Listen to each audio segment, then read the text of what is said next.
Hello and welcome to BYJU'S IAS. Two important things before we start analyzing today's The Hindu newspaper. Number one, we do not cover economy and business related newspaper articles in our daily videos. Why? Because for that a video is released every week. The second video shall be released tomorrow, and tomorrow's video will cover last week's economy and business related newspaper articles and their analysis. Please watch that video. Second, today's newspaper talks about a petition filed in the Supreme Court against Article 370 of Indian Constitution. For that, a video lecture is already available on our YouTube channel. Please search our playlist. You will find a video detailing Article 370 and Article 35A of Indian Constitution. Please watch that video. This topic will not be covered in today's analysis. Let's look at first big news. Maldives elections. If reports are to be believed, this election has been won by the opposition candidate Ibrahim Mohammed Saleh, who has defeated the incumbent president Abdullah Yameen. This is a cause for celebration in India. Why is the defeat of Abdullah Yameen so much a significant news for India? Let's try and analyze India-Maldives relationship with special focus on Chinese influence. Now, India and Maldives were traditionally very close to each other. India has been supporting Maldives economically, and in turn, Maldives has ensured that its soil is not used against the Indian interests. In fact, two Dhruv helicopters were given by the government of India to be used by the Maldives administration. The relationship between the two countries got even more strengthened in the year 1988 because of Operation Cactus. What is this Operation Cactus? That year, the president of Maldives was Mr. Gayoom. He was increasingly very friendly to India. But there was an attempt to overthrow the presidentship of Mr. Gayoom. There was a coup attempt, and this coup was supported by the Sri Lankan terrorists. In fact, there were 50 heavily armed Sri Lankan terrorists who entered into Maldives, took over the government offices of Maldives, including television, radio, took over the ports and airport of Maldives, and they were all set to arrest President Gayoom. But this is where the government of India interfered, and an operation was launched called Operation Cactus. What is this Operation Cactus? In 1988, Prime Minister Rajiv Gandhi sent 1,600 heavily armed forces to Maldives, airdropped them, and ultimately this coup failed. The Sri Lankan terrorists were killed, and ultimately the attempt to overthrow the presidency of Mr. Gayoom failed, and the relationship between the two countries got strengthened even further. Later on, another President Nasheed, was sworn in, and President Nasheed was also decidedly pro-India. In fact, his policies were also increasingly pro-India. But then there were protests against President Nasheed, primarily because of his mishandling of the economy. Much currency was printed, much rupaya was printed, which led to economic turmoil in Maldives. This was one of the reasons. There were many other factors responsible for the Maldives economic crisis, and ultimately President Nasheed resigned. Later on, President Nasheed said, "I did not resign voluntarily, I was forced to resign, and I was forced to resign at gunpoint by the Maldives army."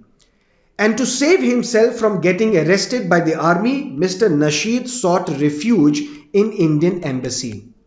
This speaks volumes about the trust factor between the two countries when a former president is trying to save himself from getting arrested by entering into the Indian embassy. But then Mr. Nasheed, the successor of Mr. Nasheed was Abdullah Yameen. and it was under the presidentship of Abdullah Yameen that we saw the relationship between India and Maldives deteriorated, and Maldives became more and more closer to China.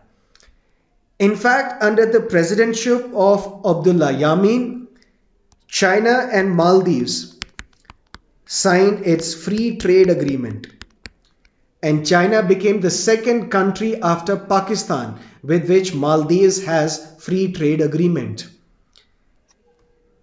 There was a project to upgrade the Maldives airport. The contract to upgrade this Maldives airport was backed by an Indian company, GMR. President Yameen cancelled this contract and awarded the same contract to upgrade the airport of Maldives to China. So we saw increasingly Chinese influence grew in Maldives. In fact, these two Dhruv helicopters which India had given to Maldives, the Maldives government asked the government of India to take these two Dhruv helicopters back. We don't need them. In fact, the visa which was given to the Indian engineers, Indian Coast Guard people who were situated in Maldives, this visa was not extended by the government in Maldives. So increasingly we saw the tensions got developed between India and Maldives. If we look at China has made huge investments in Maldives. If we look at the debt of Maldives today, 70% of the foreign debt that is there in Maldives, that is owed to Chinese. That means 70% of the foreign debt of Maldives is the Chinese debt. In fact, if you look at the budget of Maldives, 20% of the Maldives budget goes into interest payments. That means paying interest for those loans which have been given, which have been leased by the Chinese. That is why we see China is investing very heavily in Maldives. And the intention of China is to force Maldives into a debt trap. Because when Maldives will not be in a position to repay these loans, China would be in a position to bargain more, and China will be in a position to set up bases in Maldives. And that is going to be a potential external security threat to government of India as well. We also saw that President Yameen increasingly became authoritative as well. He got his political opposition activists arrested, politicians arrested. He also got the judges arrested. And in turn, he imposed a 45-day emergency in Maldives. International organizations such as United Nations, European Union, they criticized the presidency of Mr. Yameen, but increasingly Mr. Yameen got the help from China. And China was in a position to provide diplomatic support to the presidency of Mr. Yameen of Maldives. That is why the defeat of Abdullah Yameen is a significant news and is a cause for celebration in India. Now let's look at another newspaper article which deals with your government schemes and GS paper 2. PM launches Ayushman Bharat. And if we look at the scheme, it is Pradhan Mantri Jan Arogya Yojana.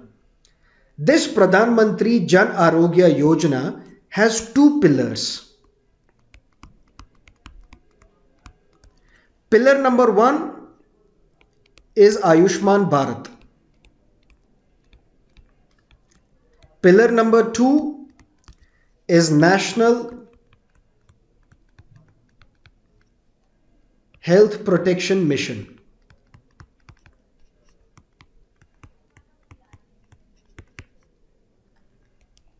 What is this Ayushman Bharat?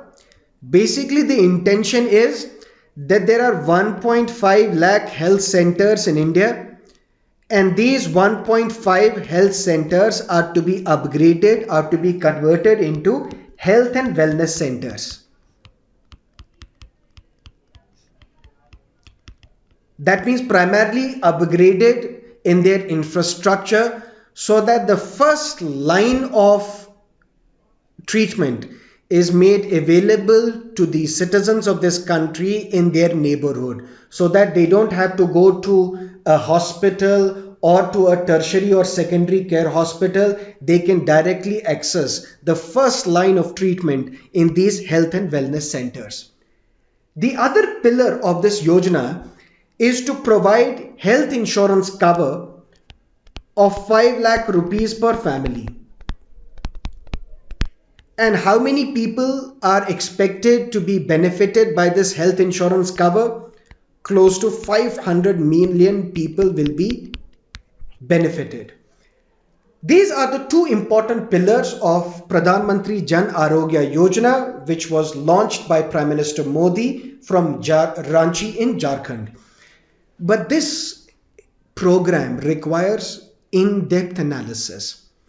How is this healthcare protection mission different from Rashtriya Swasthya Bima Yojana?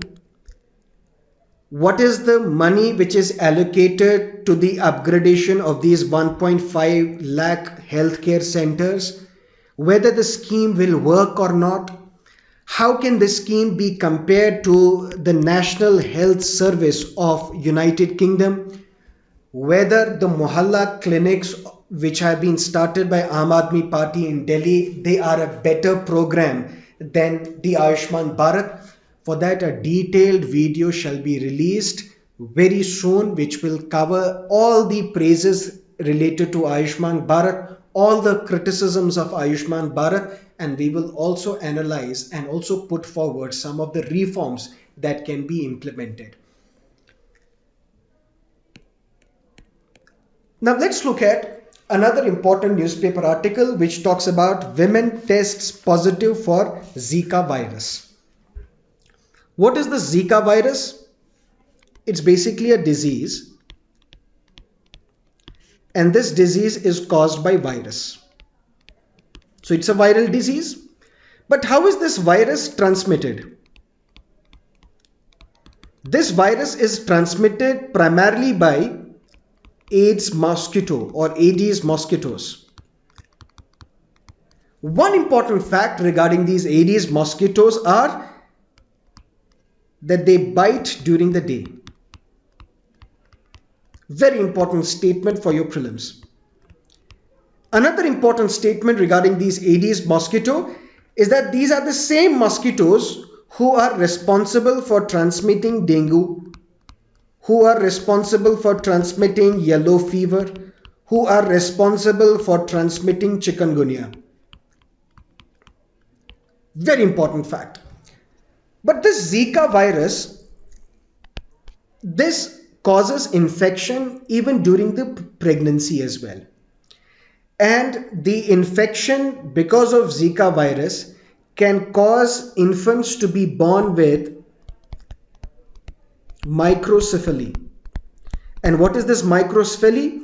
This is a condition where infant's head is smaller than expected. When the infant's head is smaller than expected, it may also be a reason for brain abnormality. That is why this Zika virus disease is considered to be very, very risky and scary. What are the symptoms? And I'll tell you why we are discussing symptoms. Symptoms are mild fever, rashes, muscle and joint pain, severe muscle and joint pain. These are the important symptoms of Zika virus. And the first identified Zika virus case was found in monkey, and that was in Uganda. This was found for the first time in a monkey in Uganda way back in 1947. And currently there is no treatment available for Zika virus.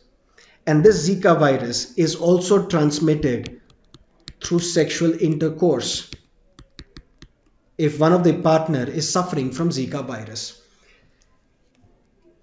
Now let's look at another important newspaper article that deals with your environment. It talks about hornbills.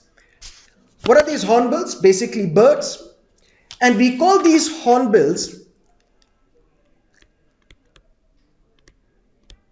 farmers of the forest. Why?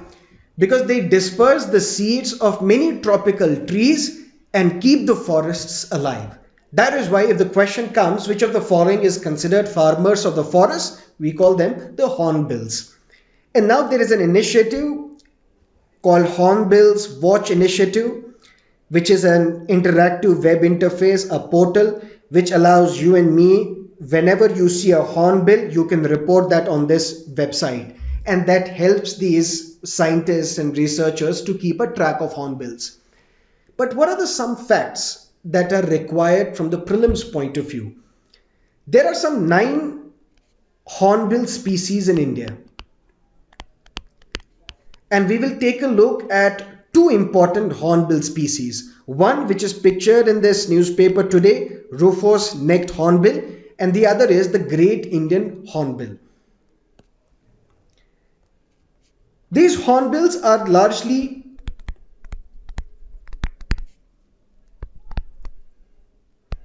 frugivorous or frugivorous. That means basically an animal which feeds on fruits. But one important fact is they can also prey on small mammals. That means although they feed on fruits, but they can also prey on small mammals or small birds or small reptiles.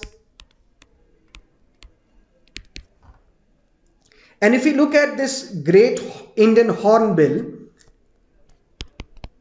why we are discussing this Great Indian Hornbill? Since number 1, hornbill is in the news. Second, this Great Indian Hornbill is the state bird of Kerala and Arunachal Pradesh. Can be a potential question for your prelims examination. And the status of this Great Indian Hornbill is near threatened.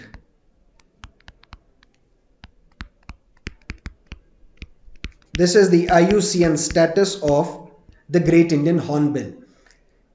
The other hornbill species which is mentioned in the newspaper article today, rufous-necked hornbill. The IUCN status of this hornbill is vulnerable. So one species near threatened, another species vulnerable. Why? Why is it vulnerable? Because its population is small and this population is rapidly declining. But why is this population rapidly declining? The reason is that there is destruction of evergreen forests, which acts as the habitat of these hornbills. And second reason why their population is dwindling is also because of hunting.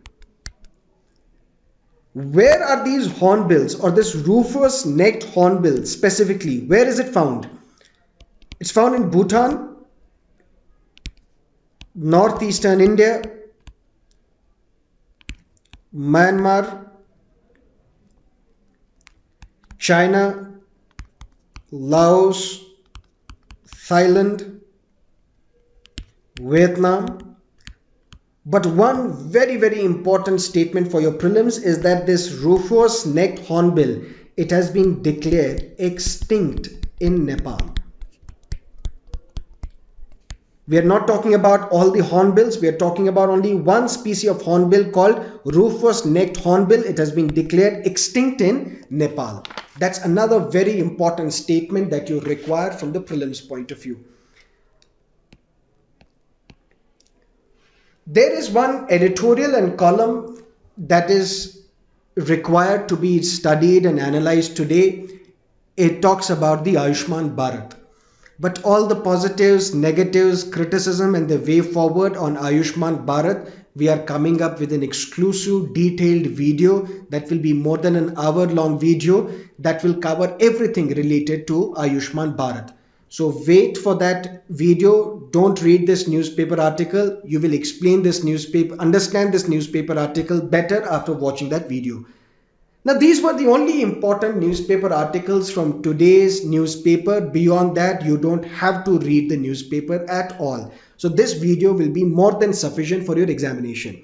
But let me give you some of the prelim special questions and main special questions.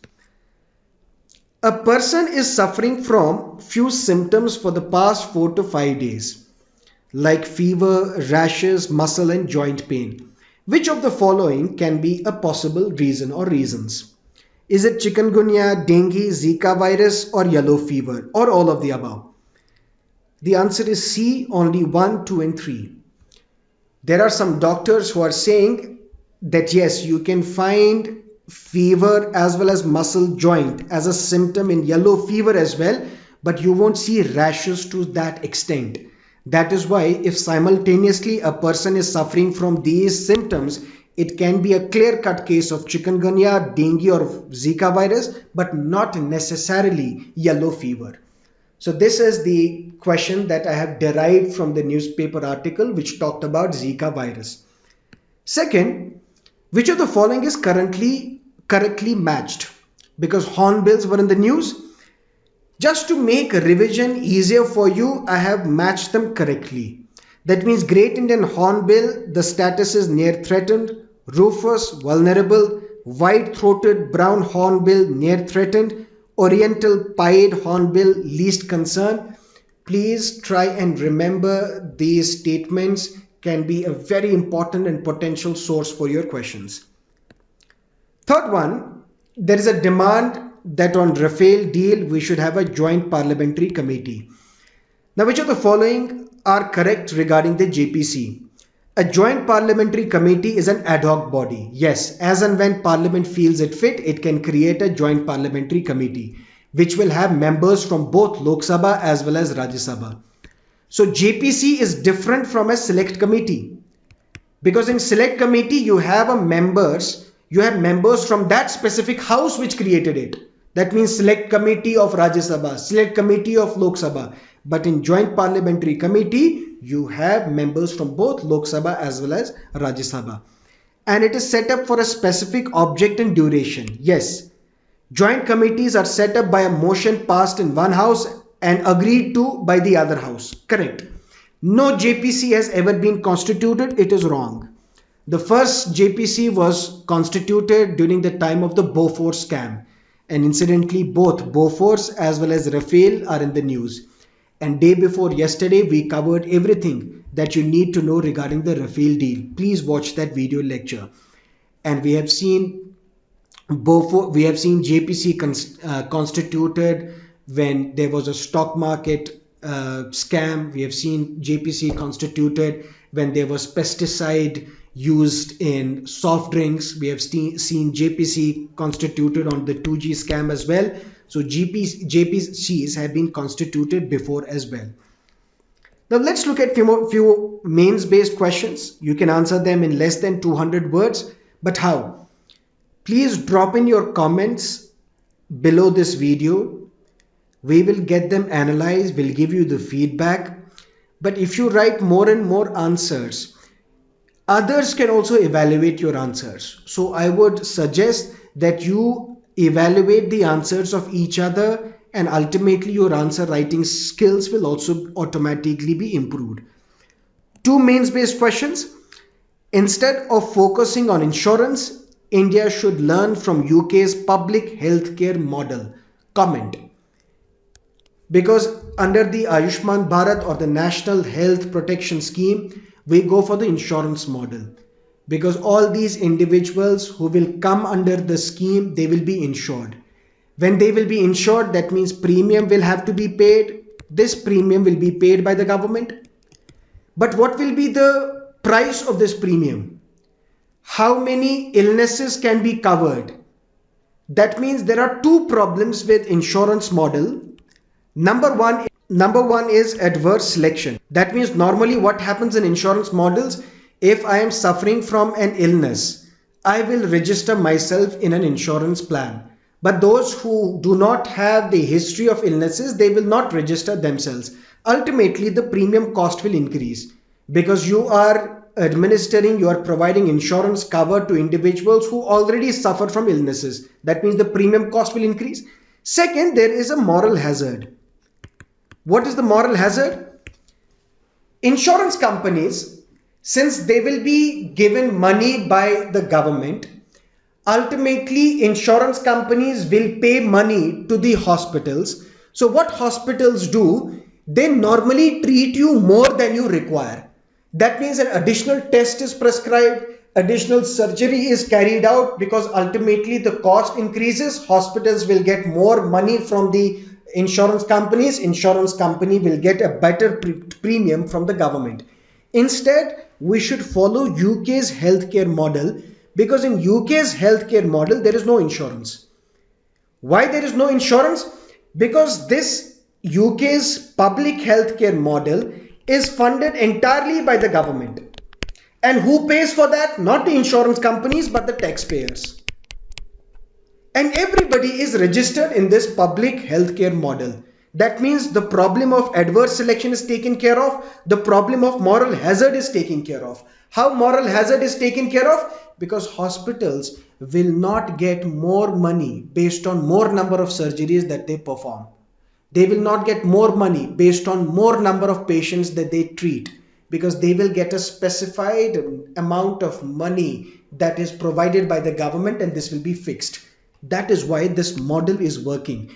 And instead, this national public healthcare model of United Kingdom has been judged best in terms of equity, in terms of affordability, in terms of safety as well.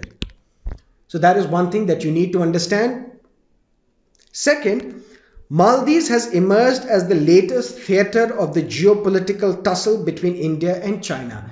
Analyze. These were the two questions picked from today's newspaper. If you can't answer the first one, please wait for the video, but please answer the second one. Thank you for being with us. Have a great day.